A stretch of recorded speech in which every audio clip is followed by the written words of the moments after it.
Loneliness will have you in friendships and relationships that aren't good for you, that's very toxic, and it also triggers your trauma. I mean, hello, hello, hello. Welcome back, welcome back. My name is Khadija Denise, and this is the Octly Funny Podcast. And as you can see, I'm really comfortable. I'm in my bed. I'm getting ready to make dinner and all of that good stuff. So I thought I'd just hop on the camera and make a quick video, chit chat with you guys.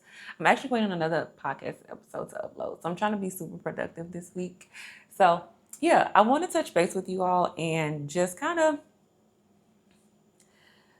y'all, I cannot stress enough how important it is to watch the people that you allow in your energy, that you allow in your space.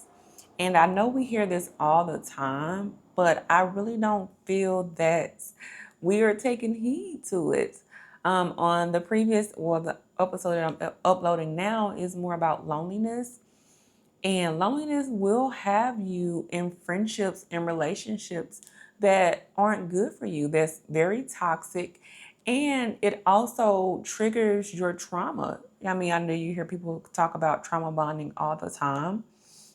And so that's why you keep attracting the same type of person, just in a different shell, right? Because we give out different energies. The energy that you give out is the energy that you receive.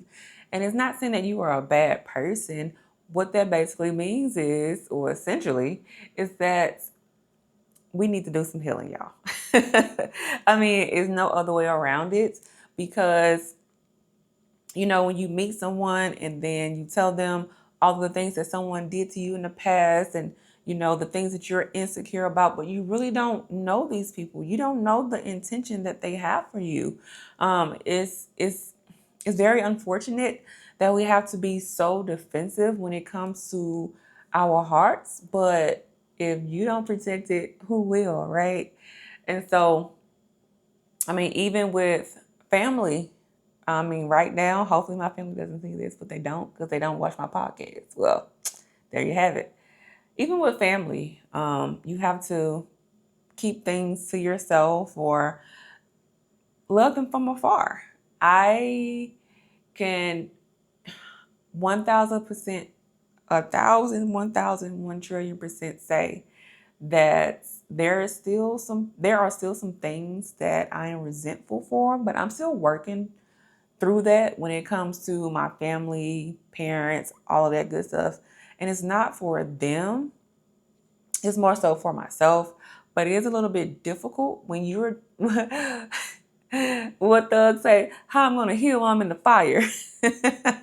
And essentially, I mean, for him to say that of all people, I mean, it's so true, because in one regard, I'm trying to be in a place where I forgive you because you are doing the parent thing for the first time. This is your first rodeo, and you show me love the way that you receive it, or the best way you knew how. There's no parenting handbook. I mean, there is, but just like a job, you can go to school, you can go to university, post grad, all of these, get all these certifications and specializations. But once you're in it, that's when you learn the true life experiences. And I think the thing for me is, it's like there's no change. So that's the thing that is the most difficult. I'm learning to forgive you for what you didn't know, right? I'm giving you the grace in that regard, but you're still doing the same shit. Like, but then, when you say something or you bring it up, then you are the bad guy, right? I'm sure we all know someone in our family who is like that. And so with family, if it's not super toxic, then I wouldn't just completely cut. I mean, you know what they've done. If it's something you can forgive them for and move on for the sake of your sanity and for that relationship, because friendships are so far and few in between to find, especially as an adult. So sometimes the family is all we got. And my sister will make a comment like, "Oh, just because we're blood doesn't mean we." I'm like, I don't believe that. Like, yes, there's limits to everything. There's levels to this shit. But if I can mend relationships within my family and keep my family close to me, then I'm willing to do that. And so I would say that I am, I guess maybe, I see these TikToks go around about how like the oldest has to like be the one to break the generational curses. And I feel that is very, very true when it comes to me, because I don't remember receiving a lot of hugs and a lot of kisses and things like that when I was younger. I would hope that I will remember something like that, right? So now the people that I care about, I try to embrace them, even strangers. Like if I feel inclined to, and I mean, I don't even ask for permission, y'all. I'm sorry, I'm a hugger.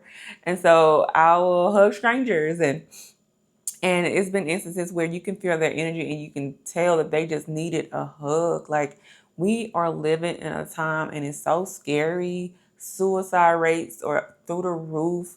I mean, you see the violent crimes and everything that's going on in the world, and people just want some loving.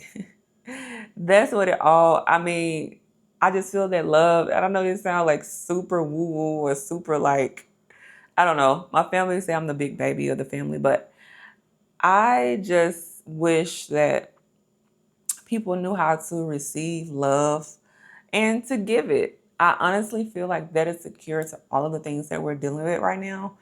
Um, I mean, it's just very sad to see when you see people reaching out and you see them putting themselves out there on social media, and then the next thing you know, they're no longer with us. They were crying out for help, but people, we don't take things serious, and then we have these internet bullies, and that shit right there, I just cannot wrap my head around.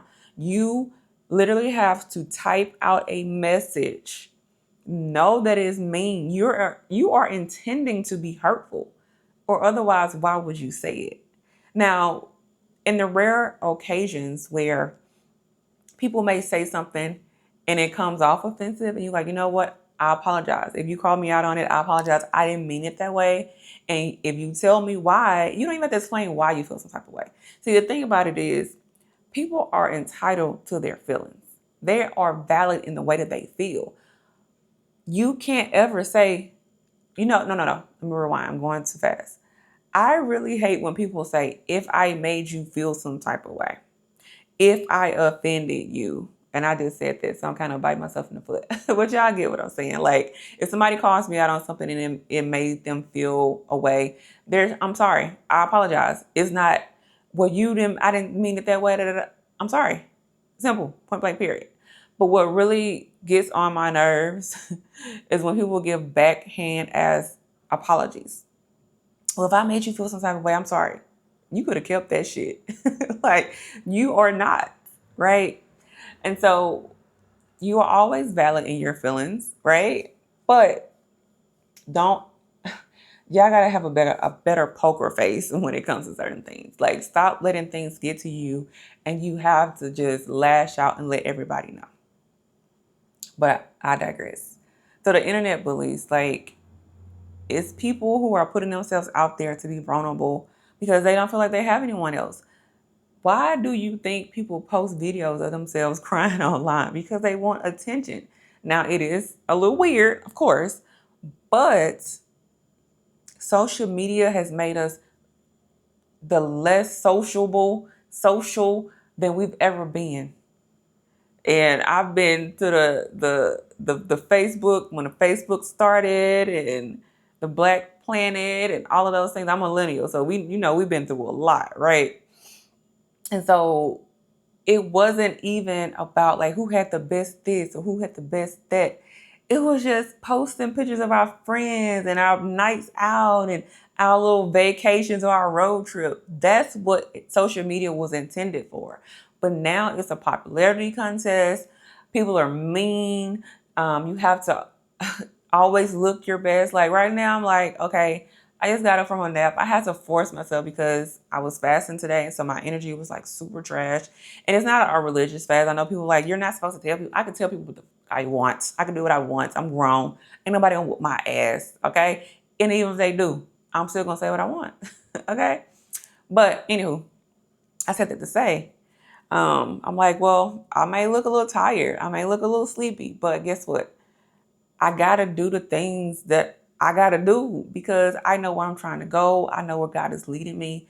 And whatever message that He places on my heart at that point in time, I have to be obedient, right? And I know that sometimes I am a little bit, I try to keep it on pace. But as I said, this one wasn't really like planned out. So I didn't have any bullet points. I just really just wanted to chit chat. And so back to what I was saying about having some type of poker face, not letting people see you sweat. It's okay to be vulnerable, but you have to know, you have to pick and choose. If you feel that you being vulnerable to someone is going to be a way for them to throw it in your face, then you probably shouldn't be telling these people your innermost secrets. Like, you probably should be, y'all know what I say, like sometimes, like, and right now I am in a decision making process. And I'm like, well, I want to call somebody and ask them, what should I do? What do you think about this? But God is like, I already told you what to do. Why are you seeking external validation? Maybe I should post a TikTok and see what people think I should do. Why? Girl, buy the ticket, take the trip, and do what you're supposed to do. Go on the next part of your journey. But sometimes we need that. We just want somebody to tell us your decision is okay. And even if it's not okay, I'm going to be there to support you no matter what. And I honestly don't feel like I have that. And that's probably why I'm keeping the things that I'm doing next a secret, because it's like, you know, people will say, well, oh, you didn't even tell us what was going on. You didn't tell us this. But when I tell you things, you don't support me anyway. So what's the point of me telling you? When I tell you things, you you don't have my back. You make fun of me when I'm telling you about the things that I want to pursue, or you disregard it unless it's something that you want to be praised for. We all have those people in our lives. And what I'm learning to do is I'm learning to see them for where they are and not expect anything more. And I know that really sucks because we want people to be better. And not saying I'm perfect. Like, I have the attention span of an ant, and I might seem cool, calm, and collected. But I'm not really like a quick tempered person.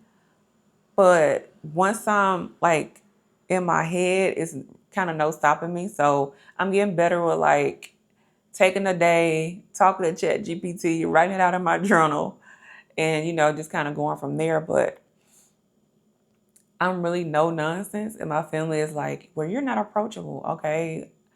How are you approaching me? How are you approaching me?"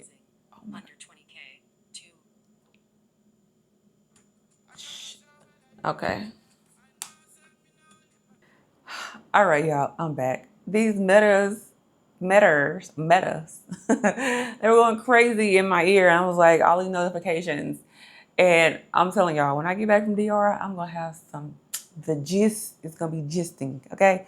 Because when these people, that's the group chat that was coming up on my WhatsApp on my glasses. When I say these people are so freaked out, y'all. I'm like, my Lord. Clenching my pearls. But anywho, go ahead and wrap this up. So I said all that to say, even if we have to love people from afar, that's okay. But when it comes to friendships, that word is to be used very lightly, because what I'm finding that jealousy comes in different forms, and it doesn't necessarily have to be like, oh, you think you better than you think you cute, or whatever the case may be. It can be in the form of like backhanded compliments. It could be in the form of not giving you compliments, but you see them giving other people around you compliments, or see them supporting other people when, or reposting other people, but they haven't watched not one of your YouTubes or like your TikToks or anything like that you're doing, right? Or, you get a new hairstyle, they don't compliment you on it, but next thing you know, they have the same hairstyle. or they make little remarks about you having whatever, and then they come up with it. That is also a form of jealousy as well. So with family, it's a little bit different. Again, you have to read the room and do what's best for you. But when it comes to people outside your family, cut them off completely. And it doesn't matter about the years, how long you've known this person. None of that matters. We are seeing that people are losing their lives because they're so in search of that acceptance and that friendship and that love that comes from people who are around the same age as you, that like the same things as you, and you want to travel together, and you want to, just be a girl and do what girls do, right? And so we can't have that rose-colored lens when it comes to our sanity, our safety. We just have to think about the bigger picture. And the beautiful part is once you grow, once you heal, and you do all of the things, you will find your people. Your people will find you, rather. So you have to be the person that you want to be, or be the person who attracts the type of people that you would like to be around.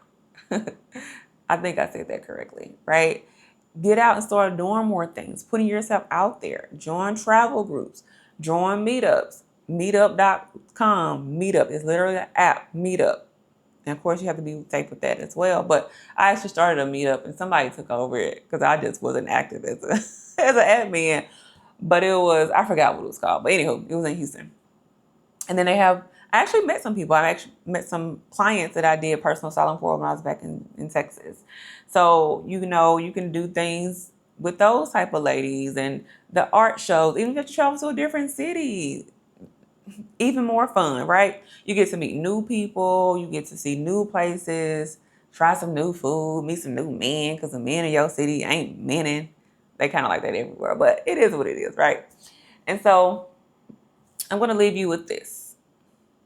You are worthy of the love that you desire. You are worthy of the friendship that you desire. And if people aren't giving you what you need to feel safe around them, you know what you got to do. It may be difficult. And sometimes we like to give people more grace than we should. We give other people more grace than we do ourselves. Do y'all know that? Like, I could go outside right now and forget, like, my shopping bag. Like, girl, like, you so stupid. Why did you do something like that? But if it's somebody else, you'd be like, you know what? It's okay. We'll just get one when we go to the store. Girl, it's okay. Don't worry about it. It's a bag. We beat ourselves down. But when it comes to other people, we give them so much grace. Y'all, these books have been turning me up. Now, I can't even hold y'all. I'm kind of excited to go back to the States for a little bit because these bugs have been whooping my ass. Do you hear me? Jesus. I guess they're ready for me to shut up. So I guess it's time for me to shut up. You are worthy of everything that you want in this life. You just have to decide what it is and do what you got to do to get it. I believe in you. Until next time, I love you. Protect your energy, protect your space, your peace, all of that good stuff. Every day that Allah gives you life is another chance to be the better you, a new you. If you want to start doing something new today, guess what? Free will allows you to. Until next time, bye y'all. Love ya. Smooches.